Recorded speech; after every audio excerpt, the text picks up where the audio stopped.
Acá estamos a disposición tuya y de tus seguidores para lo que pueda servir. Bueno, a mí me gustaría que comenzáramos hablando de esta sabiduría cristiana, que a veces es tan desconocida porque el cristiano promedio conoce la misa dominical, conoce la homilía, que tanto le sirve para poder aplicar el evangelio quizá a su vida cotidiana, pero hay otras veces en que esa otra parte queda alejada. A veces el cristiano promedio tiene acceso a lo normal, a la misa, disfruta de ello, comulga, se confiesa, va a un bautismo, una boda, tiene ese contacto con el sacerdote. Pero lo que vos planteás es como otra vía, otra beta paralela donde hay también un maestro espiritual, un guía espiritual dentro de este mundo cristiano y que plantea otra manera de abordar la espiritualidad. ¿Cuál es esa manera? Vos sabés, Pablo, que es cierto, hay una gran riqueza dentro del cristianismo e incluso dentro de la Iglesia Católica. Particularmente lo que yo conozco o lo que a mí me fascinó fue el misticismo cristiano, Mm, que llega a las mismas conclusiones, dicho así muy en general, a las que llegan los místicos de Oriente. Es como si en todas las culturas o en diferentes religiones, si se profundizara mucho, llegamos todos a lo mismo. mm, Eh, Me gustó mucho a mí Filocalía, que es un compendio de textos de monjes antiguos. Mira, alrededor del año 300, ujú, varios de estos monjes se fueron al desierto, un poco se alejaron de, de esta unión que se produjo entre el Imperio Romano y el cristianismo de aquella época. claro.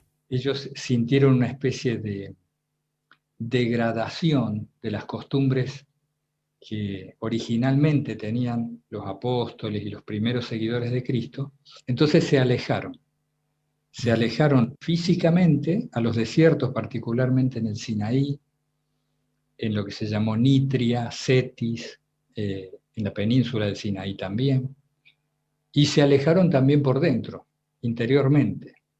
Trataron como de apartarse de los negocios del mundo, como claro. decían ellos, ¿no? Y Filocalía es un compendio de escritos de estos monjes, de cartas o tratados, ensayos, hoy le llamaríamos ensayos que ellos Ujú. hacían, donde contaban su vida ascética y se aconsejaban unos a otros e incluso discutían a veces. Pero Y esta vida ascética, Mario, era una vida preexistente. Es decir, ellos ya la conocían, ya la practicaban heredada de estos apóstoles, o fue algo que fueron gestando ahí en el desierto. esto viene de antes incluso que los apóstoles, viene de antes. El cristianismo primitivo, que así se llamó, primitivo en cuanto a que es el de los primeros, ¿no? El de los Mm, primeros cristianos, tenía un poco de platonismo, influencias estoicas. No te olvides que en toda esa región, viste, había influencias griegas. sí, sí. Eh, yo no soy muy versado en las fechas y demás, pero sí sé que tenían tremenda influencia de estas otras culturas y que ellos tuvieron la virtud, en cierto modo, de extraer lo más provechoso de cada una de estas influencias Mm, y generar una serie de prácticas interiores, a fin de elevar el espíritu. Vos sabés que el objetivo que ellos tenían declarado era llegar a la oración pura. mm, Y para esta oración pura necesitaban bastante trabajo, además de la ayuda de la gracia, como se decía, la ayuda de Dios. Y ese era su objetivo de vida. ¿Sabés qué los caracterizaba, Pablo? ¿qué? Eran tipos consagrados.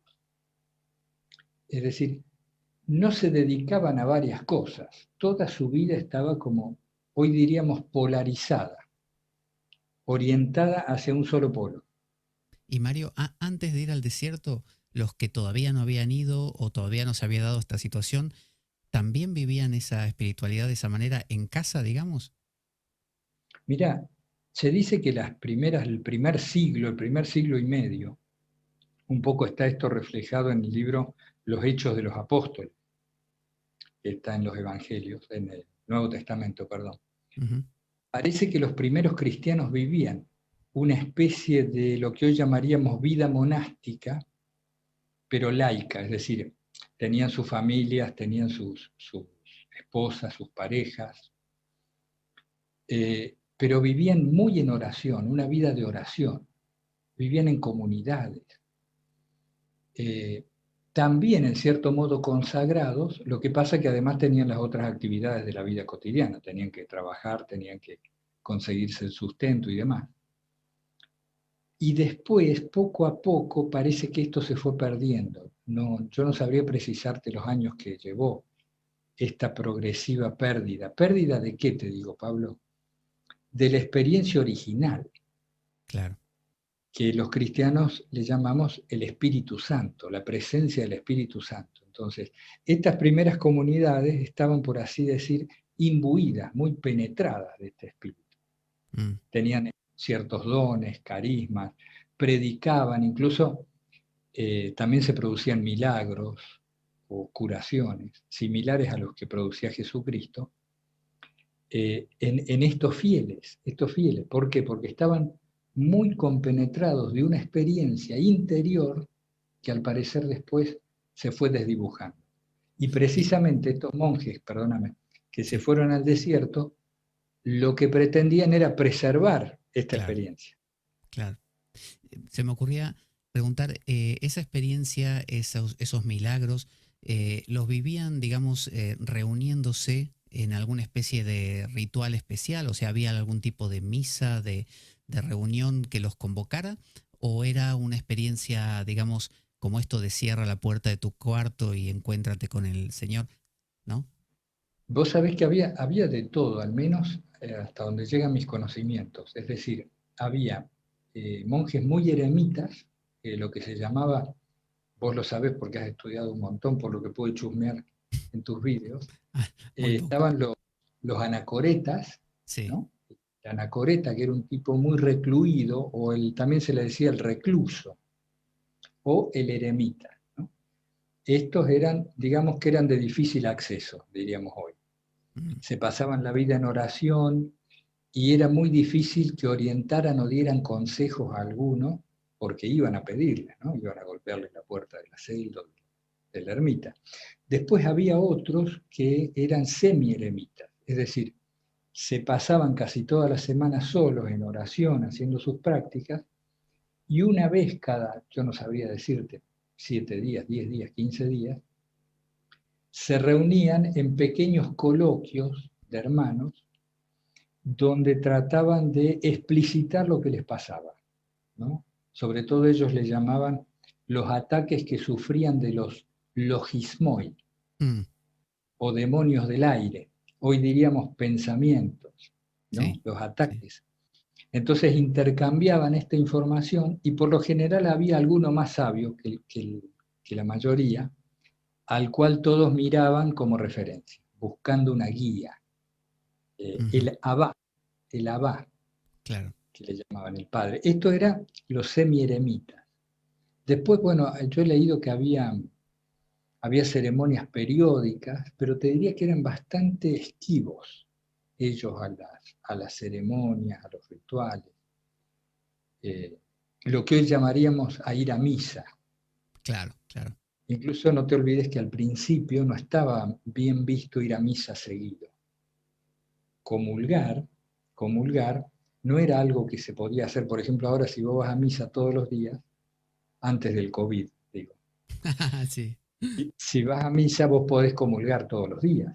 sí, sí, Antes esto era una aberración, no se podía, porque como si fuera un abuso del cuerpo de Cristo, claro, claro. era algo más. Ahora, Mario, a mí me interesaría aclarar para quien está escuchando qué es esa oración pura, porque quizá el que está habituado a la rutina de ir a misa los domingos y asistir a distintas celebraciones que se hacen durante la semana, entiende por oración o rezar el rosario o pedirle cosas a Dios o agradecerle, ¿no? Entonces, por favor, dame salud para mí, para mi familia, trabajo, o gracias por haber sanado a mi, no sé, a mi hermana. Pero, ¿qué es esa oración pura? Mira, hasta donde yo entiendo, la oración pura de los filocálicos, de estos monjes o eremitas, bueno, había obispos también entre los filocálicos, eh, esta oración pura ellos le llaman un poco a una oración despojada de lo conceptual, Mm, vacía de lo discursivo, es decir, no a una oración mental, sino a una oración plena de silencio, mucho más contemplativa, a la cual no se puede alcanzar por un esfuerzo activo, sino más bien por un descanso y un abandono progresivo y total a la voluntad de Dios. Es como si dijéramos, incluso ellos lo dicen así, apártate de todo, decían, de todos los asuntos del mundo, deja de lado preocupaciones, no te acuerdes de tu familia, no te acuerdes de tus negocios, de tus problemas, deja todo a un costado, deja los pensamientos. ¿Cómo los dejaban a los pensamientos? Los desatendían, trataban de no atenderlos. No era que lucharan mucho con ellos, sino no prestarles atención, hasta que se iban hundiendo en esa especie de tiniebla luminosa que tan poéticamente mencionó Pseudo Dionisio Areopagita, exacto, sí. que vos lo conocés, que escribió Teología Mística de los Nombres de Dios y otros tratados muy, muy excelentes en cuanto a ser guía de los que quieren ser contemplativos. Pero si yo estoy acostumbrado a rezarle a Dios y de hablarle a su Hijo, a Jesucristo, a la Virgen María, y tengo una relación como digamos personal, oh Virgencita, tal cosa, y, y esta gente de la Filocalia me dice, no, quédate en silencio, sentate ahí, cerrar los ojos o dejarlos abiertos, pero no intentes elaborar ningún concepto ni ningún pensamiento. ¿Con qué Dios me estoy conectando ahí? A ver, vamos a ver si te entiendo bien, Pablo. Por un lado, hay oraciones para todos los gustos.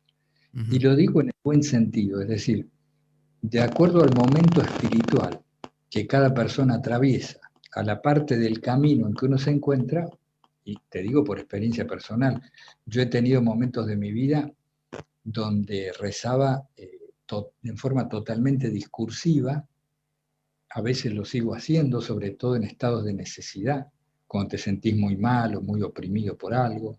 claro, Es decir, desde la señora que en la parroquia mira una estampita y repite una oración, hasta el monje contemplativo de la filocalía, a lo mejor que permanece en silencio extático, sí. sin pedir nada, hay un punto que los une, que es la necesidad de Dios. Ahora, en todo ese trayecto tenés, como te decía, para todas las necesidades o también para todas las idiosincrasias. ¿Viste esa forma particular que cada persona tiene de ser? Ujú. Eh, en Filocalía te vas a encontrar también algunos monjes que son discursivos. Yo te digo en general la tendencia de Filocalía, pero te vas a encontrar con algunos que practicaban la parresía. Parresía, no sé si sentiste la palabra, una palabra griega. La he oído, pero la verdad no recuerdo qué significa. Parresía, sé que hay una H por ahí, no me acuerdo dónde, en esta palabra. Por ejemplo, la parresía era contestarle a los demonios, a los pensamientos. Ajá, Entonces le venía un pensamiento de comer más comida, entonces el monje le decía, de ninguna manera voy a hacer esto, ¿no? Por sí. ejemplo, hasta eso te encontrás. O sea, quiero decirte con este ejemplo que la espiritualidad y el ser humano es muy diverso. Yo te lo planteaba Entonces, pensando en la persona que está acostumbrada a una oración discursiva de pedido, de agradecimiento, y por lo tanto está acostumbrada a esta oración de sujeto-objeto. Es decir, yo tomo a Dios como un objeto al cual yo le agradezco, le pido, como le hablaría, no sé, soy una mujer a mi marido, un hombre a mi esposa o a mi hijo.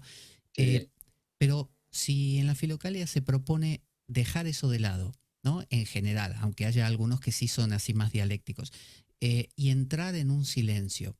Lo que yo te preguntaba es esto, si yo me posiciono en ese silencio, ese Dios que yo entendía que era Dios, al que yo me refería, ya no va a estar, va a haber solo silencio. Claro, no va a estar a lo mejor como concepto, como desfile de ideas o de palabras, Mm, pero es un Dios que se te empieza a hacer presente en el corazón. Es como, te lo digo como me viene, como si empezaras a tocarlo, pero con el corazón. Empezás a mm, percibir una presencia que no se puede describir, porque claro. precisamente la descripción implica concepto, idea, discurso. ¿Qué implica la descripción? Implica la mente, tengo que usar la mente. Mm, Y la oración pura a la que ellos se referían es una oración sin mente. Es más, en el preciso momento en que el monje abandonaba su mente, esto es muy pariente a decir, en el momento en que abandonaba su ego, es sí, bastante equiparable.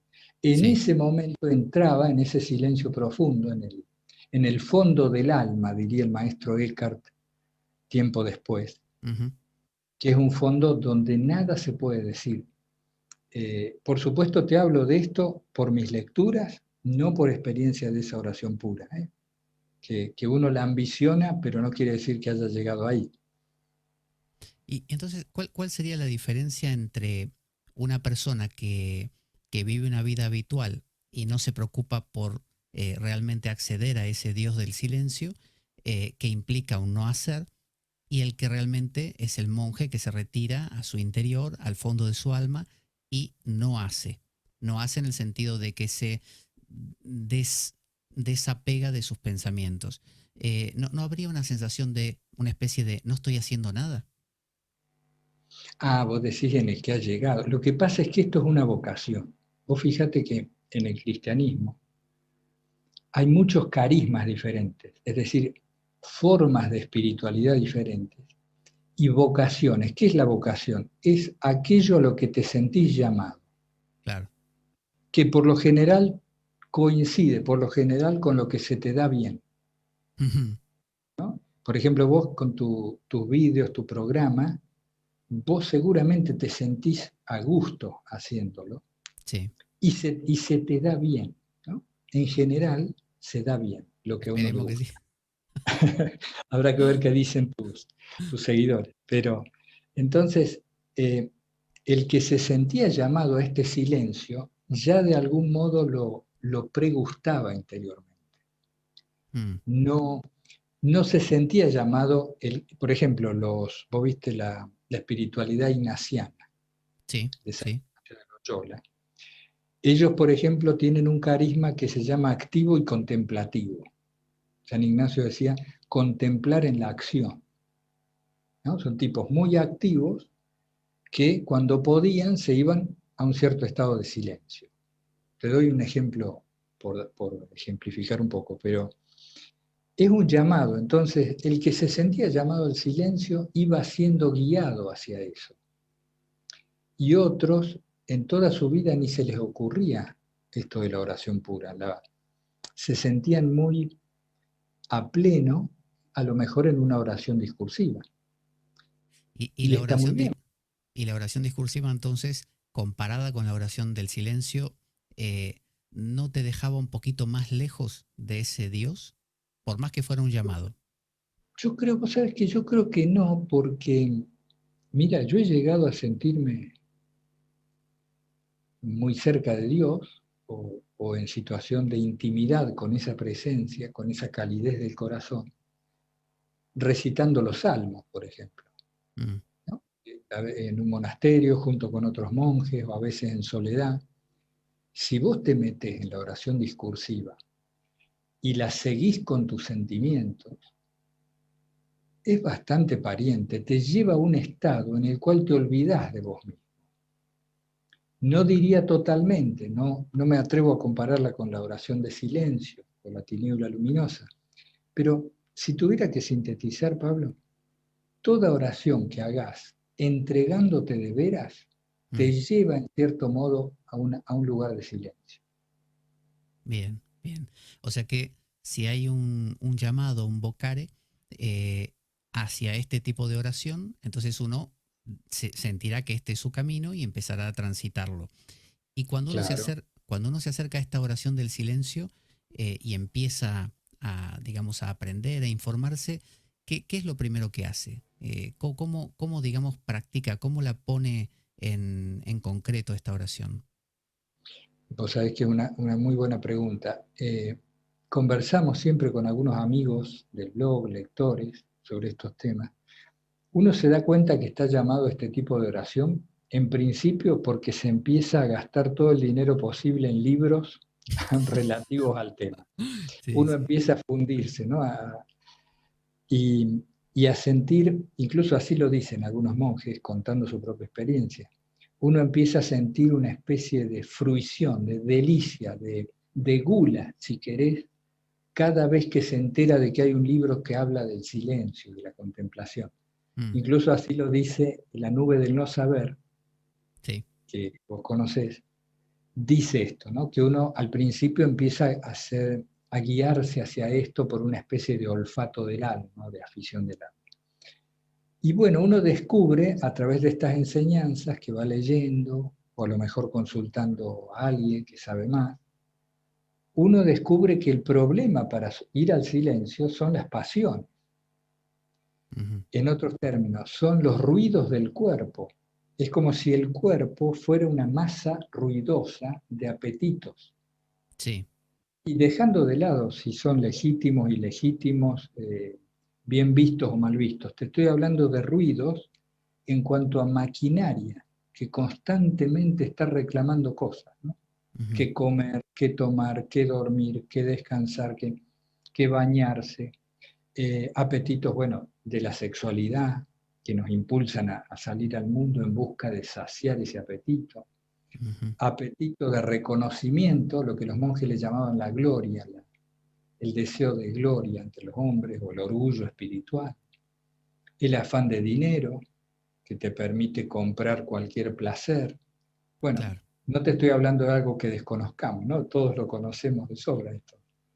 Está muy en Entonces, boga. hoy más que nunca, porque además la sociedad te va ofreciendo, si vos no te interesabas, te va diciendo, ¿no? Ujú. Comprate esto, mirá lo que podés, mirá la oferta que tengo. Pero mira, Esto era el mayor enemigo del silencio, te quería decir eso, ¿no? Los ruidos del cuerpo y las necesidades sí. aparentes del cuerpo. Yo quería plantearte, antes de que profundicemos en estos detalles de la oración, habíamos dicho que una persona de repente que es cristiana habitual de ir a misa o simplemente una persona común que no va a misa pero que empieza a sentir esta inquietud, em, vos viste que hay como una especie de prejuicio en la iglesia y las personas que son habituales de la rutina parroquial, por ejemplo, respecto a todo lo que es meditativo, porque lo sienten como aquella famosa herejía del quietismo, ¿no? Lo Miguel sienten de como una, Molino. claro, lo sienten como una especie de, pero vos sos un cómodo, porque te vas a sentar ahí y no vas a participar de la parroquia, no vas a estar, no sé, ayudando a los pobres. Tu vida hacer eso es fácil, te sentás en silencio, como los orientales que buscan, viste que dicen eso, buscan con su propio esfuerzo ganarse a Dios, mientras que nosotros no, nosotros lo estamos alabando y Dios hace lo que quiere. Entonces, ¿cómo hace esa persona que siente el vocare, el llamado, para poder trascender esa limitación que implica que sus congéneres o hasta su propio sacerdote la mire con así como que te sientas como los del Zen a meditar? Vos sabés que sí, incluso en Filocalía se ven reflejos o llegan ecos de las disputas que había en la época, Claro. disputas que llegan hasta nuestros días. A veces estos eremitas contestaban esas disputas en verdaderos tratados, ¿no? Donde afirmaban el valor que para toda la comunidad cristiana tenía la oración silenciosa, contemplativa y demás. Pero yendo a tu pregunta, mira, yo creo que el que se siente llamado fuertemente a Mm, ese tipo de oración hace oídos sordos a estas cosas. bien. Eh, de todas maneras, todos buscamos lo mismo. Es decir, a ver, si vamos a suponer, Pablo, yo me pongo a criticarte a vos porque vos haces un programa en lugar de estar haciendo una quinta o una huerta. Cuando yo te critico, ¿qué me está sucediendo a mí? Que necesito afirmarme a mí mismo.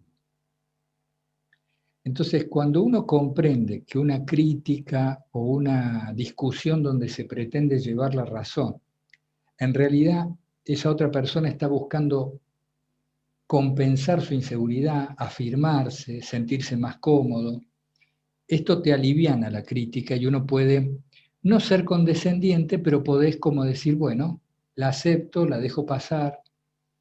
Y no lo refiero solo al tema de la oración, digo, en cualquier ámbito, viste que cuando queremos llevar la razón, uno tiene que estar en alerta y decir, qué sospechoso cuando discuto mucho algo. Yo te preguntaba esto de las personas que están en una parroquia, por ejemplo, y sienten ese llamado y sienten que quizá esa persona es la única que va en una dirección contraria porque no es lo más habitual inclinarse por el silencio.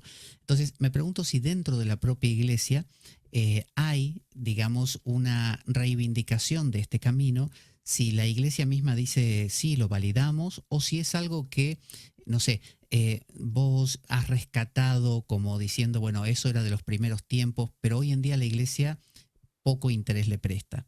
¿Cómo es eso? Mira, hoy en día es mucho más aceptado el camino contemplativo y particularmente el camino de silencio. Porque no te olvides que en la iglesia hay muchas congregaciones que se llaman contemplativas, pero que usan lo discursivo, Claro, claro. ¿no? En cambio, el que se sienta a meditar, a lo mejor de una manera parecida al budismo zen, o que permanecen quietos y en silencio, como eran estos esicastas de Filocalía, podían ser mal vistos. Hoy eso no es tan así. ¿Sabés quién ayudó mucho? Tomás Merton, Mm, este monje trapense que fue muy ecuménico. Incluso él murió, fíjate qué alegoría de su vida, murió rodeado de monjes budistas en un encuentro ajá. que tuvieron. Ese es el dato que tengo, ¿no? Que estaban en un retiro con monjes budistas y allí fue que falleció. Él se relacionaba mucho y su orden, la orden trapense, tiene bastante la impronta esta de relacionarse con Oriente y de compartir. No es extraño que vayas a un monasterio trapense, sobre todo en Estados Unidos o en algunos sitios de Europa, y te encuentres un monje budista pasando unos días y a la inversa a un Sí. trapense en Oriente. No es extraño, ¿no? Thomas Keating John, también, ¿no? Thomas Keating, John Main. John Main. Estuve viendo el sitio de Pablo Dors. Ujú. Hace poquito lo estuve viendo, me lo mencionaron varias veces últimamente, y ellos también veo ahí, estuve un rato explorando el sitio. Bueno, ellos tienen una cosa muy, muy arraigada de este tema, ¿no? Y están en la iglesia. Sí, los Amigos del Desierto es la agrupación que ha formado Pablo Dors, que es un sacerdote de aquí de España, y ellos, sus dos inspiraciones más grandes son Franz y Alix, que, que- Exacto, que fue compañero en algún momento y tuvo alguna cuestión ahí con Bergoglio, que ahora es el Papa Francisco. lo conocí, lo conocí. Ah, ¿hay Alix? Estuve en una misa con él. Vos sabés que, mira, en el 2012, te Sí. interrumpí, te dejo No, no, seguir. no pasa nada. En el 2012, en Unquillo, en las sierras de Córdoba, Sí. unas monjitas me habían prestado un monasterio para formar una pequeña fraternidad en torno a la oración de Jesús. Ujú. Éramos 6, 7, 8, duramos pocos meses porque no teníamos un peso, Pablo. Pero estando en ese monasterio nos enteramos que a unas poquitas cuadras, en una casa de retiros de los salesianos de Don Bosco, estaba Jalix, que iba, te hablo de 2012, Sí, primer sí. semestre del 2012. Y bueno, por supuesto fuimos dos o tres de nosotros a conocerlo, nos recibió muy amablemente, nos preguntó qué hacíamos. Había, me parece, si mal no recuerdo, que había alguien que nos ayudaba a entendernos. No, estoy confundido, porque él habla español perfectamente, claro. Estoy confundido con otra persona que estaba ahí. Bueno, la cuestión que fuimos a misa ahí mismo en la casa de los salesianos, y era una misa muy particular, muy al estilo oriental, ¿no? Claro. Uno reconocía la misa cristiana totalmente, pero a la vez él le daba una impronta particular que mezclaba un poco esto de la meditación. Fue Claro, un lindo encuentro. de hecho, él ha hecho una sistematización Ajá. en sus cursos y en sus enseñanzas de un trabajo con el nombre, con movimientos también de las manos y del cuerpo, porque él te hacía ir a caminar por ahí, tocar cosas, o sea, había todo un trabajo completo, ¿no? Una práctica, una ascesis completa. Así que Pablo Dors y los Amigos del Desierto tienen estos dos referentes que son Franz Yalix, que falleció hace poquito, y Ah, por no sabía. otro, sí, y por otro lado Charles de Foucault, este francés que acabó en el desierto del Sahara, generando una especie de ermita donde él pretendía convertir a la gente de la zona y vivió una vida muy, muy profunda, muy compenetrada, y a la muerte de él se creó una fraternidad en base a él. Los hermanitos de Jesús o algo así será, ¿no? Exactamente, sí, sí, sí, sí. Y bueno, esas son las dos inspiraciones que Bueno, ahí mueven a... tenés, Charles de Foucault, Ujú. eh, es como si fuera un trasplante de filocalía a la época, ¿no? A una época más actual. Él Vos se dirías, fue, no en cuanto a que él era un militante, eso es cierto, él era un militante que buscaba convertir, ¿no? También. sí, sí, Era como sí, un contemplativo que a la vez hacía una militancia. Pero sí digo que para mí era muy pariente de los filocálicos en cuanto a su vida de pobreza, de austeridad y de soledad. claro que sí. Vos dirías que desde aquellos tiempos primeros de los apóstoles hasta hoy se ha mantenido ese hilo dorado, ¿no? de esta práctica de la oración interior continuo o se ha cortado en algunos momentos y se ha vuelto a recuperar más adelante. Me parece que se ha mantenido de distintas maneras. Por ejemplo, por una parte se ha mantenido en los hermanos ortodoxos, Ah, particularmente en Monte Athos, y la espiritualidad rusa. Vos tenés el peregrino ruso, la oración de Jesús y todo ello, que es como un estadio previo a la oración contemplativa de silencio total. Es decir, el peregrino ruso que hace la oración de Jesús, cuando esa oración llega a hacerse constante e ininterrumpida, accede a ese silencio del que hablamos, ¿no? Entonces, y, por un lado, te decía los ortodoxos, ujú. pero también en la Iglesia Católica ha habido numerosos santos que han puesto en práctica la oración de Jesús y la oración de silencio. Sí, sí, sí, ha habido. Muy bien. Estás Ahora, con santos. ahora que nombrabas esta oración, tanto de los ortodoxos como del peregrino ruso, que es esta famosa oración de Jesús, Señor Jesucristo, Hijo de Dios, ten piedad de mí, pecador, o Señor Jesús, ten piedad de mí, imagino que dicha en griego, como Christe eleison, por ejemplo, algo así. Em, pero por otro lado, me decías que esa práctica es algo que te va llevando al silencio. Sin embargo, por un lado tenés a un Casiano, Juan Casiano, que te dice que la oración a repetir debería ser, Dios mío, ven en mi auxilio, Señor, date prisa en socorrerme. Sí, Y por otro lado tenés un peregrino ruso con muchos padres de la filocalia que te dicen, no, la oración es, Señor Jesucristo, la oración que es algo versátil, uno elige la que más le llega, quizá el propio, algunos decían el propio nombre de Jesús, Jesús, Jesús, Jesús. ¿Cómo es claro. eso? Es que mira, el requisito número uno es que la oración que repites te sea entrañable. Esto es, vos viste la palabra entraña, ¿no? Sí, Que te cale claro, hondo, que te cale profundo. Algunos practicaban, como bien decís, la oración monológica, de una sola palabra. Decían Jesús, Jesús, o Dios mío, Dios mío. Y después está la oración un poquito más extensa, que es la jaculatoria. Jaculatoria. Vos sabés que esa palabra viene de flecha, tiene relación con la jaculatoria, es una flecha, ¿no? Que se lanza del se lanza, corazón de sí. Dios. Entonces, Señor Jesucristo, Hijo de Dios, ten piedad de mí, o la de Casiano, que decir.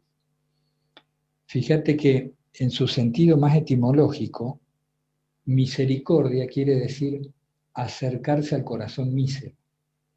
Claro. Entonces, estos monjes decían, Señor Jesucristo, acércate a mi corazón miserable. Ese es quizás la traducción que más me gusta en cuanto al significado, ¿no? El significado espiritual de la frase.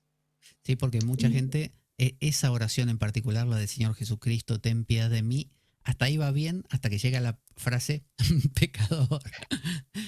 Que bueno, Claro. si uno la analiza, en griego es esa hamartía, que en realidad es errar, simplemente, es errar al Sí, blanco. o viste que tener una mancha, ¿no? ¿Viste las pecas de la cara? Mm, la Tiene una mácula. relación con la mácula, la mancha. Sí, sabés que hay como dos grandes vertientes dentro del cristianismo, y yo en las clases lo destaco mucho. Está la vertiente del dolor, del castigo, del pecado y del Dios juez, Sí, ¿no? sí. Y está otra vertiente que es del amor, de un Dios que como es infinitamente misericordioso, es decir, no puede ser que Dios tenga límites en su capacidad de amor, Ujú.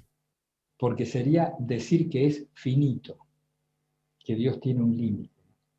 Entonces, bueno, ahí dentro de esos dos extremos te encontrás todas las gradaciones posibles, porque la historia del cristianismo es muy rica, muy variada, muy complicada.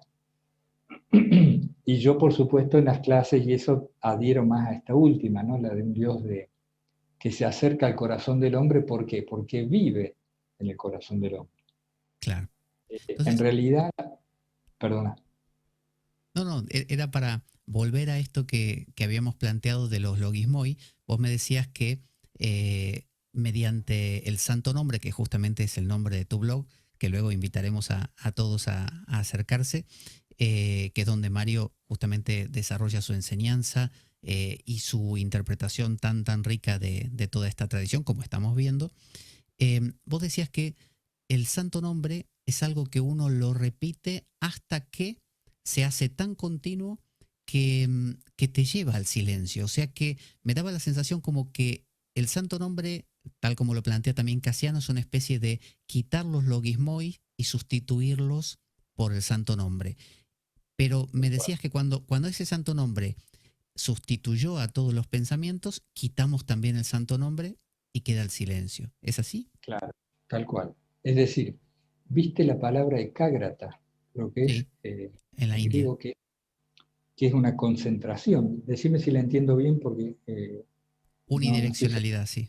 Unidireccionalidad. Entonces, desde el punto de vista técnico, la oración de Jesús o la oración monológica, lo primero que facilita es la concentración mental en un solo punto. Entonces, dicho en otras palabras, es mejor atender a una sola cosa que a innumerables pensamientos. Mm, Por supuesto, para el creyente, para el cristiano, el nombre de Jesús no es atender a cualquier cosa, claro, sino claro, atender a algo que tiene un particular significado profundo. claro. Los filocálicos, por ejemplo, también usaban, y hasta hoy en día, poner una vela o un cirio, no sé lo que usaban ellos, y una imagen, un icono, esta cultura del icono, Como, ten- dependiendo del como, siglo. como tenés ahí atrás. Ah, ¿se ven? Están Sí, ahí sí, a sí. la. Claro. Entonces ellos, por ejemplo, también algunos fijaban la vista en una imagen. Entonces, si vos en tu momento de oración sentado repetís una misma oración y además fijás el sentido de la vista en un mismo punto, en este caso una imagen que a vos te suscita una sensación de la presencia de quien amas, esto es de Mm, Dios, de Jesús, o otros usaban el mismo cirio, la misma luz de la vela, etc. Todo esto los llevaba a una especie de unificación. Es como si te pusieras orejeras, Pablo, en cierto modo. claro, claro, claro. Para, Vas cercando y unificando tu intención. Ahora, toda esta práctica nos sirve si en el corazón no hay un amor fuerte o una devoción fuerte. Es decir, puede servirte técnicamente, pero según Filocalía, lo que te produce el paso a la oración pura es este fuego de amor. que te va como cocinando por dentro, ¿no? Te va sacando las impurezas del alma en el hervor del amor, por decir así. Esa es la ¿Y, mezcla. cuál es el equilibrio ahí entre el esfuerzo personal y la gracia? Porque ese fuego de amor, imagino que es como la gracia, lo que te va llevando, ¿no? Te va atrayendo y te va transformando. Pero hay, según lo contabas, después del vocare, del llamado, una especie de, bueno, me voy a poner a discernir, porque según decías, uno tiene que ver cuál es la frase que a mí me es entrañable, cuál es la imagen que me suscita. Tengo que investigar, tengo que discernir, tengo que revisar. Entonces, hay toda una puesta en marcha. Me voy a sentar a hacer esta oración. Voy a usar, ahora que tenías el micrófono ahí en la mano, me hacías acordar al Ah, Chotki, yo, ¿no? Por ejemplo, que usaban los maestros de la Filocalia para contar sí. la cantidad de veces como el peregrino ruso. Es decir, ahí hay un esfuerzo. Tengo que sentarme aquí, ¿no? Y la lucha contra esos vicios que tanto habla Evagrio y Casiano. Eh, ¿Cómo se equilibra el no pasarme de esfuerzo, que es algo que se critica mucho desde la iglesia habitual? No, ahí los que se sientan a meditar así en la oración del silencio quieren ellos ganarse el cielo, ¿no? Con esfuerzo. ¿Cómo se equilibra con la gracia? Mira, todo es gracia, todo es gracia, porque aún el mismo deseo de unirse a Dios deriva del llamado que Él nos hace.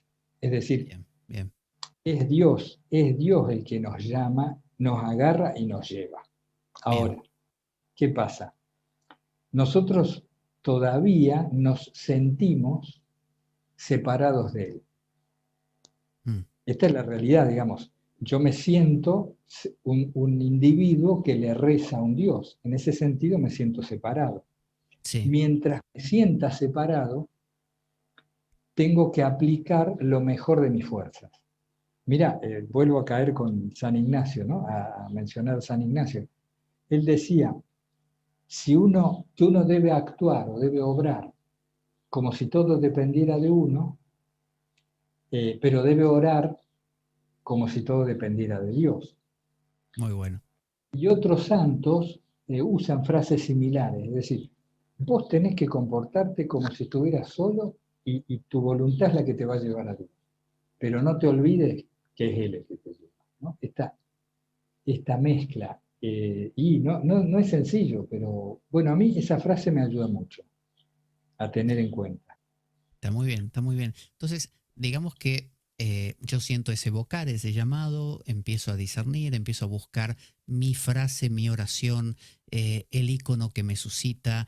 eh, ¿Qué hago luego? ¿Empiezo a hacer una práctica habitual de sentarme como se hace en el zen de rodillas o de piernas cruzadas al estilo hindú 2 veces por día durante un cierto tiempo? ¿Me reúno con otras personas? ¿Cómo se hace eso? Depende mucho de... Es muy variado. Podría hablarse mucho de esto, a ver cómo te sintetizo lo que me parece. Lo primero es darte cuenta de que si no llevas este llamado, si no lo llevas a tu propia vida mediante una conducta coherente, fuiste, diríamos hoy aquí en Argentina. No se puede progresar porque yo no puedo alcanzar una oración, ni siquiera cerca de una oración pura o contemplativa, si no trato bien a los que viven conmigo, si no soy honesto a ultranza. Es decir, todos tenemos faltas, errores, pecados, como a vos te guste. Pero si yo no me pongo con firmeza en una dirección de unificar mi vida diaria con esta aspiración, Mm. se produce una desintegración de mi persona, una fragmentación que me va a impedir tanto lo uno como lo otro. Digamos, no vas a estar en ningún lugar.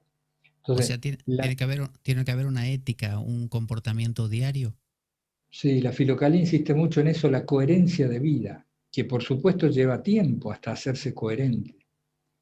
Pero si yo pretendo entregarme a Dios en una oración que abandone los pensamientos, vos fíjate qué tipo de entrega es esa, que no es Sí, fácil, sí. también tengo que entregar mi conducta y hacerla de acuerdo a sus dictados o a su enseñanza según yo la percibo, ¿no? Es decir, en este caso, por ejemplo, los evangelios, que son la referencia principal de un cristiano. Pero esto que te digo yo creo que vale en cualquier cultura. Vos fíjate que todas las religiones tienen su regla de oro, Ujú, ¿no? Que dice, trata a los demás como quiere ser tratado y de distinto modo. claro. Si esto no está, si esto no está, o al menos no estás muy decidido a esta coherencia, podés tener iconos, velas, Chotsky, todos los libros que quieras, que vas a tener ruido, vas a tener Claro, ruido, claro. porque lo que la incoherencia provoca es un ruido muy grande en uno mismo, una inquietud, un desasosiego, Pero, culpa, orgullo. Mario, hoy en día se habla bastante dentro del ámbito de la contemplación cristiana del monacato urbano, ¿no? Entonces, imagínate que yo tengo el vocare, volvemos a lo mismo, tengo el vocare, el llamado, tengo mi chotki, tengo mi icono, tengo mi oración, mi espacio de meditación, pero trabajo, no sé, en una fábrica. ¿Cómo llevo a esa fábrica ese silencio cuando al llegar lo que va a haber no solo es ruido de máquinas, sino mis compañeros hablándome de fútbol, de lo que pasó en la política, haciéndose bromas todo el tiempo y vos no podés quedarte afuera porque eh, te, No, te- lógico. te excluirían? ¿Cómo se integra eh, uno a ese ruido sin perder el silencio? Qué buenas preguntas que haces, Pablo. Porque vos sabés que la pregunta es gran parte de la respuesta, ¿no? Porque Ajá. ayuda, a mí, me ayuda a lo que preguntas. Fíjate, yo te puedo transmitir lo que yo hago, o intento, es tratar de tomar cualquier acontecimiento que ocurra como venido de Dios, como un escenario que Dios me pone para mi propia elevación espiritual. Por Ujú, supuesto, que creer en esto. Si vos no crees que Dios es el que rige todos los acontecimientos, esta sugerencia no te va a servir. claro. A mí sí me sirve, ¿no es cierto? Entonces yo estoy acá con vos, con Pablo, y tengo la íntima convicción de que estamos conversando porque Dios lo ha querido. Mm, Entonces yo me dispongo a responderte a vos con la misma honestidad que le respondería a Dios. claro. Me explico. Entonces, si llego a la fábrica y mis compañeros hablan de fútbol, yo le respondería con toda la honestidad que tengo, por ejemplo, que ahora estoy muy afectado por la derrota del Leeds, de Bielsa, ¿no? Que yo soy fanático de Marcelo Bielsa, que lleva 2 partidos siendo goleado. Me explico, es decir, en cada momento responder como a Dios mismo, con el corazón abierto. Y Pero podés equivocarte, pero bueno. Pero en ese trámite de responder con esa disposición que decías, no puede pasar que, viste cómo son las cosas, te pones a ver una película y por más que empieces pensando, estoy aquí viendo la película porque Dios lo quiere, en 10 minutos estás comido por la película, o sea, desapareciste. Y cuando regresás decís, pero pasó media hora y ni me enteré, estuve pensando en cualquier cosa. No puede pasar que la vorágine de la vida diaria con sus exigencias haga que esa disposición vaya y venga como un péndulo y se pierda y regrese. Sí, tal cual, claro, vas, venís, vas, venís, vas, venís. Para eso es muy útil la oración de Jesús, Mm. muy útil. Por O eso la se llama, oración, por eso se le llama oración centrante también. claro, exactamente, porque vos podés, incluso hay una práctica que mencionamos en el blog, que es muy querida por muchos, que es es un sentido figurado, ¿no? La de arrojar el nombre al prójimo. ¿Cómo es Arrojar eso? el nombre, claro, es como decir, vos estás hablando conmigo, suponte, pero no en una situación tan cómoda. Suponte que tú eres mi jefe y me estás recriminando que no estoy vendiendo más tengo que vender más del producto que me toca vender, ¿no? Mm, Entonces, mientras te escucho por dentro, repito la oración de Jesús o repito el santo nombre, hacia ti, como una expresión de que a ti te vaya también la gracia. ¿Me explico bien? sí, sí, sí. Entonces, esta práctica interior, mientras te atiendo por fuera, de verdad, por dentro te incluyo en mi oración, la oración centrante que tú decías. Si yo Ujú, te incluyo a ti, de algún modo te centro a ti también. claro. Se produce como un efecto mutuo, ¿no? Al Eso, menos, cuanto menos me quedo más tranquilo, más sereno y no voy a reaccionar a tu agresión, por ejemplo. eso requerirá, imagino, una gran práctica porque si no es como tener dos cerebros, es difícil. Uno para hablar con el que estás hablando y por otro lado que en el fondo de tu mente esté circulando el santo nombre, como suele decir Claro, Casiano también que si lo repetís con suficiente asiduidad, hasta en tus sueños aparece. eso es verdad, totalmente verdad. Vos sabés que se nos hace costumbre. El ser humano tiene una ventaja, si lo queremos ver así, de que las cosas se nos hacen costumbre. Puede ser una desventaja también. Mm, Cuando la oración se te hace una costumbre, descubrís después de un tiempo que no sos vos el que la repite, sino que se está repitiendo sola en el corazón.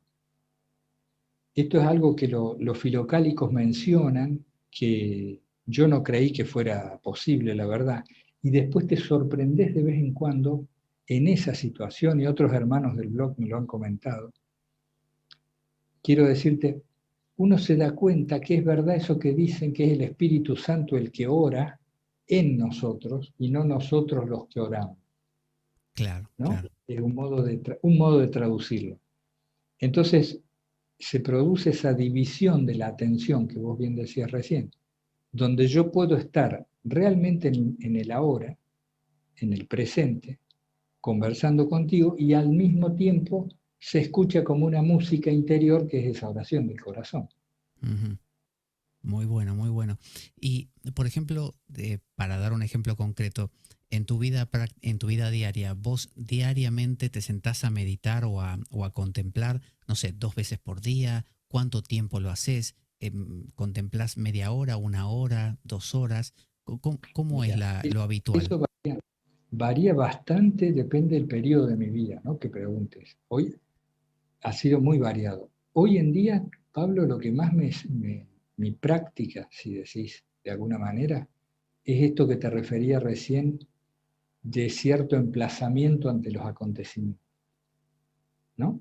Y aparte de eso, trato de tener dos momentos al día, uno al inicio de la jornada y otro más bien hacia el final, pero con flexibilidad, ¿no?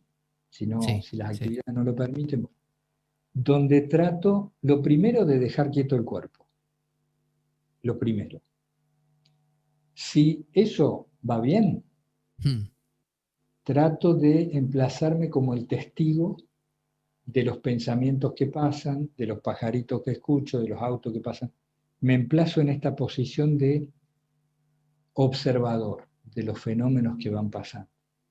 Y si esto va bien, que habrá días que sí, habrá días que no, por ahí es como si descansara o me cayera en un sillón cómodo en donde soy consciente de ser consciente y pareciera inundarme algún tipo de silencio. bien. Pero digo, no, no lo llevaría más allá porque no soy un experimentado de la oración pura para nada, Pablo. Así que estamos Pero ahí. cuando hablabas de la filocalia, también una práctica habitual que los abbas, ¿no? Los padres del desierto, proponían era trabajar con la respiración. Hablaban de pegar la barbilla al pecho. Sí. ¿Eso se usa realmente o es algo que quedó en esa época y ya no se implementa?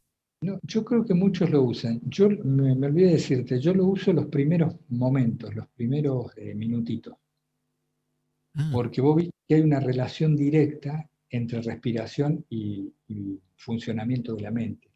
Si vos tranquilizás la respiración, la mente se serena, no digamos que se silencia, pero se serena, ¿no? pero ellos lo Y planteaban de una manera bastante intensa, que era como meter el nombre y esperar a que se produjera como una compunción, un dolor en el corazón.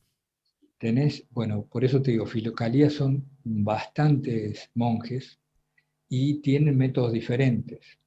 Mm, Había algunos que se sentaban en un banquito bajo, encorvaban la espalda, se curvaban sobre sí mismos, produciendo un fuerte esfuerzo y a la vez de concentración. Eh, Contraían la respiración, incluso la retenían. Otros llevaban su oración a los latidos del corazón físico, del corazón del órgano. Incluso con la diástole y la sístole iban repitiendo la oración o el nombre de Jesús. O sea, te encontrabas técnicas muy físicas. Yo te respondía más bien lo que yo practico hoy en día, por eso es que no incluyo, eso no. No se bien. me da bien, no me siento llamado a ese tipo de práctica, pero sí en filocalía. sí, sí. Mario, De mira, hecho, voy a buscar aquí tu blog, así lo podemos poner en pantalla. Espérate que vamos a poner el santo, así lo podemos mostrar y nos podés contar santo nombre. Y nos podés contar, ahí está, vamos a compartir la imagen. Espera que voy a agrandar la pantalla mía, así se va a ver, perdón. así se va a ver más grande y nos contás un poco em, acerca del blog. Ahí se ve, ¿no? A ver, espérate que me pongo los lentes. Sí, ahí se ve. Estamos Sí. iguales, sí. Eh, bueno, este es el blog de Mario. ¿Y qué encontramos en este blog, Mario? Mira, andate primero arriba al menú superior. Sí. Ahí tenés el curso de filocalía, te encontrás con un curso de fenomenología, todo eso está arriba, ¿no? Claro, exacto. Aquí, Eh, te encon- claro, te encontrás fenomenología, te encontrás el peregrino ruso que tiene un retiro que hicimos el año pasado, tiene textos, 30 días de ejercicios. Ya vamos por la 37ª clase de filocalía. El año que viene tenemos eh, otro año más de curso. Es un curso que lo pueden hacer cuando quieren porque no son clases correlativas, sino por autor. Agarramos a un monje de filocalía, le dedicamos una, dos, tres o cuatro clases, depende cuál, y el año que viene retomamos con alguno de estos monjes o veremos algunos que todavía no y Mario, tocamos. ¿estos Sí. retiros son en persona o son virtuales? O sea, a través de internet son. Son virtuales, sí, mucho más ahora con el tema, viste, este de COVID y demás. Y si alguien, Pero si alguien la quiere, intención de hacerlo presencial se puede también, pero bueno, ya veremos en el futuro. claro, si alguien quiere participar, por ejemplo, yo quiero participar de un retiro virtual, ¿qué hago? Mira, ahí a la derecha, o lo que sería mi derecha, en la barra lateral, este que dice retiro espiritual virtual, Ah, a- más abajo ahí, bájate un poco, ahí. Abajo sí, sí. dice el teléfono y dice un mail. Faltan 26 días, ahí está, perfecto. Y ahí se pueden anotar perfectamente o me escriben por WhatsApp, por Telegram. Bien, aquí está Y el teléfono entonces. Y si no, fraternidad.monástica@gmail.com. Pero bueno, entrando a la página, que es muy fácil, es poner elsantonombre.org. exactamente, Y ahí estamos. exactamente. ¿Qué, qué, Es un qué fe- retiro que no lleva costo. Aceptamos, por supuesto, donaciones, pero sin costo mínimo. Aquí tenemos el apartado de donaciones que es importante, que se puede hacer por PayPal también, lo que cada uno quiera y pueda, o Claro. por. Es decir, Pablo, no nos ofendemos si hacen donación, pero no ponemos un costo, un monto mínimo para participar del retiro Sí, ni nada sí, parecido. entiendo. Y doy fe de que Mario no está poniendo estos datos de donaciones simplemente por recibir un dinero, sino que, como contaba hace un ratito, que armó un grupo de contemplación en un sitio y lo tuvieron que dejar porque faltaban fondos. Así que realmente lo que está haciendo Mario en este blog es colosal, es titánico. Yo sé el trabajo que implica todas estas pestañas y todo lo que tiene. Es mucho contenido y muy trabajado, ¿no? Fíjense cuántos apartados que hay y cada uno con sus contenidos. Él pone muchos PDFs con ejercicios. Tiene todo un curso de Vos sabés filocalía. vos sabés que esto es un gran beneficio para uno, Pablo, ¿no? Mm, Yo siempre destaco esto, porque dice, pero cuánto que laburo que tenés, que cuánto trabajo. Sí, lo que pasa es que el principal beneficiado soy yo.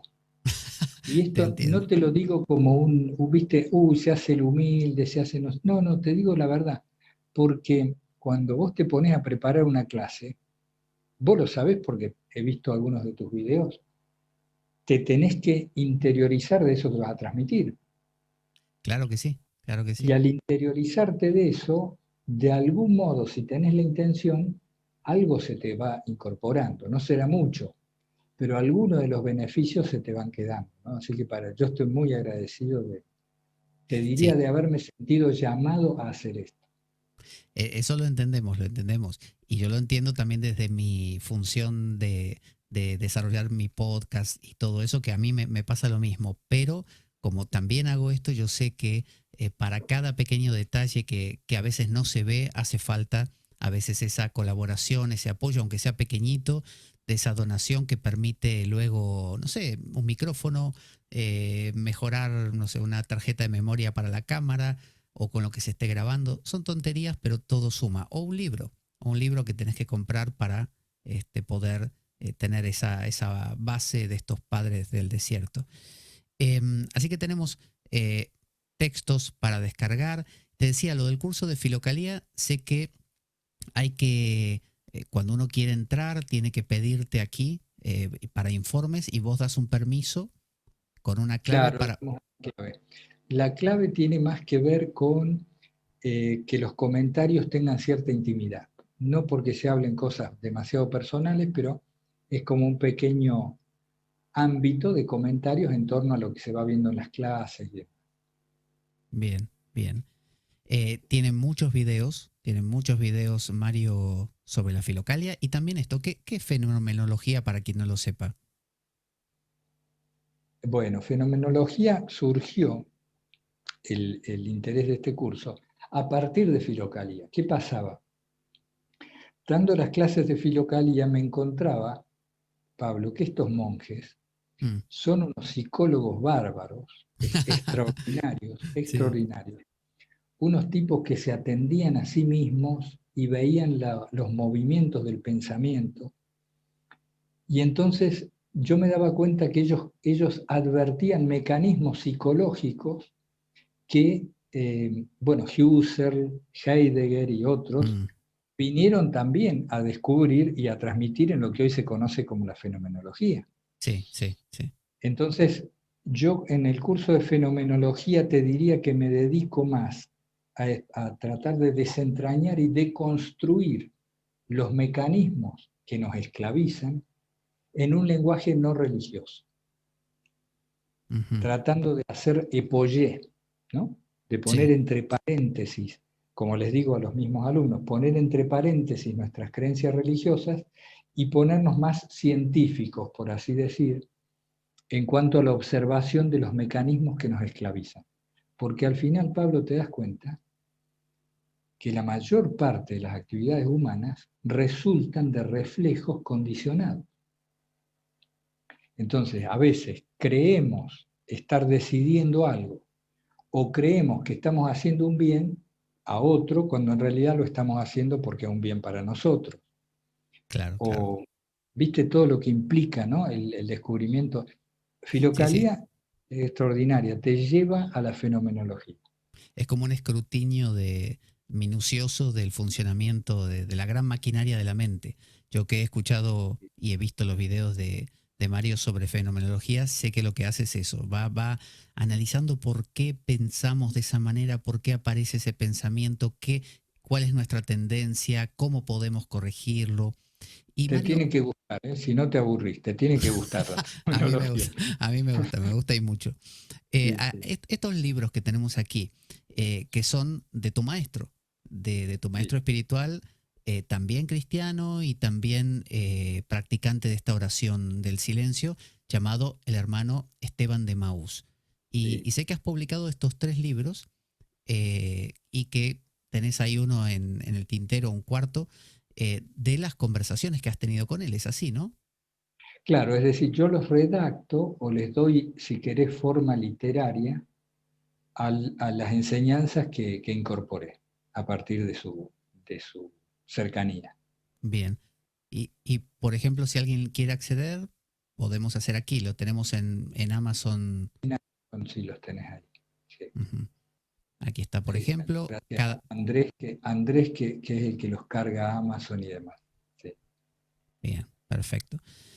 Bueno, eh, yo invito a toda la gente a que realmente naveguen este blog, que conozcan a Mario y que miren también su canal de YouTube. Podríamos poner el santo nombre.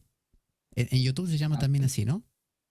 sí, el santo nombre. Sí, vos sabés que ahí vamos poniendo algunos extractos de las clases, algunos, estamos tratando de poquito a poco, o sea que no, nunca fuimos muy especialistas en esto, Ujú. y me está ayudando dos hermanas de España, me están dando una mano y vamos a ir mejorando el No, canal. pero está muy bien, está muy bien. Aquí tenemos, fíjense, todos los temas que hay para mirar. Muchos de ellos se continúan, son trocitos de cosas que Mario las tiene más extensas cuando uno justamente le pide esa entrada al curso de Filocalia o al curso de Fenomenología. Eh, pero fijémonos que muchos de estos videos son realmente largos, son de 1 hora, donde él durante la hora entera está desarrollando temáticas y son apasionantes. A mí por lo menos me parecen súper interesantes, muy bien explicadas, Me con alegro. mucha... Sí, sí, realmente me parece que son muy claras. Así que invitamos a todos a que se animen. Bueno, acá YouTube me está poniendo carteles, pero Ah, eh, sí, YouTube. Ahí te decía el otro día cuando conversábamos, de, que tengo un pequeño apartado que son blogs amigos, que ahí te quería incluir a tu canal sobre cristianismo. Tenés un canal de cristianismo, te voy a incluir ahí, bueno, bueno, en Cañita Amigos. vale, vale, te agradezco mucho. Yo tengo... Espera Es que voy una a... diversidad enorme en tu canal. Sí, espera Está que bien vamos... decir, ¿cómo se diría que es ecléctico? ¿Está bien la palabra, usarla? O no? Te pregunto porque Sí, no la sí, conozco. básicamente, Ecléctica. básicamente es ecléctica mi abordaje y sincrética al mismo tiempo también, eh, Ya, porque yo entiendo que de fondo, tal como decías, todos los caminos llevan a Roma, y el abordaje que yo planteo es el abordaje también de escudriñar en cómo funcionamos, por eso me interesa mucho la filosofía, desde los ya. clásicos hasta la filosofía de la India también, la filosofía cristiana, la teología, la psicología, porque me parece que todo está hablando de lo mismo siempre que lo abordemos en un nivel profundo, porque hay una Ujú, teología superficial, una psicología exactamente. superficial y una filosofía superficial que todos conocemos. Así que bueno, sí, sí, abordo Bueno, muchos temas diferentes y te agradezco, sí, sí, si querés es extraordinaria agregar. la posibilidad de que nos brinde Internet. Vos sabés que yo, claro, yo tengo ya 55 años y, claro, en mi juventud era impensado el acceso que tenemos ahora a esta interpenetración de culturas. Claro que sí. Date cuenta que cuando yo tenía 6 años conocí el televisor, viví en el campo, el televisor blanco y negro, ¿no? Sí, sí, Y ahora darme cuenta de cómo no nos alcanzarían muchas vidas para leer todo lo que tenemos acceso ahora. exacto. Y antes Eso lo, tenías que irte a la biblioteca de no sé dónde, pedir un libro, ¿no? Creo que es una oportunidad única de ecumenismo y de unión entre distintas culturas. Yo creo que es una buena oportunidad. bueno, ya lo están haciendo desde hace tiempo estos exponentes como Thomas Merton, Thomas Keating, John Maine, y tantas otras personas como Yalix, no, Billy Gies Jagger, Ansel Sí, Grant, bueno, toda esta gente que va conectando culturas. También estaba, bueno, Anthony de Melo, a su modo también. claro, hay ahora Pablo Dors, creo, ¿no? Que cumple un poco esa función. Tomó la posta. Yo le vi, mira, a raíz de conocerlo hace poquito, le vi 2 o 3 vídeos estos días atrás. Ujú.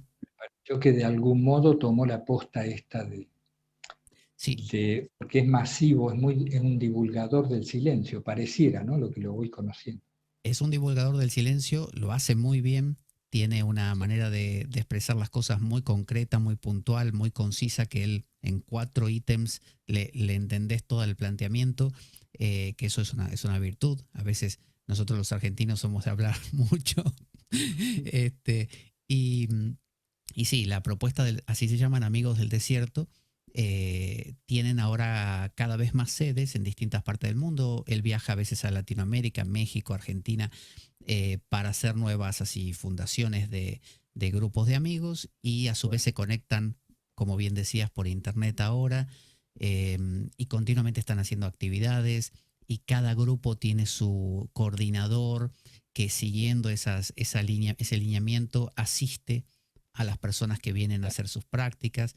Entonces Sí, está muy bien hecho como para que todos tengan acceso a esa oración de silencio. sí, sí, está muy bueno. Hace mucha falta. Todo lo que sea silencio hace mucha falta. Así es. Bueno, Mario, sé que estás en Argentina, en Córdoba, para que todos sepan por dónde andás y que se pueden comunicar con vos buscándote, tal como dijimos, a través de tu blog. Pueden escribirte por WhatsApp, pueden escribirte por correo. Es parte de tu, entre comillas, apostolado Y o tu parte de la vocación. tarea es un gusto. Será un gusto conversar con quien quiera. Sí, Exactamente. Así que bueno, muchas gracias por estar hoy aquí y espero que volvamos a repetir este encuentro porque este tema es un tema que, viste, así como hicimos, salieron estas preguntas, hay muchas más que quien está escuchando esto dirá, ¿por qué no le preguntó tal cosa? claro, claro. Sí, sí, contado. Es un gusto, Pablo, como te dije el otro día cuando me contactaste por primera vez. Ujú. Es un gusto conocerte y además una de tu vocación y uno de tus talentos es saber preguntar. Me parece que eso es muy bueno porque ayuda a que uno se exprese. Bueno, Facilitas las cosas. Está bueno. qué, qué bueno que así sea. Bueno, te Sí. agradezco mucho y nos despedimos. Gracias a vos. Hasta Gracias la a vos, próxima. Pablo. Hasta la próxima.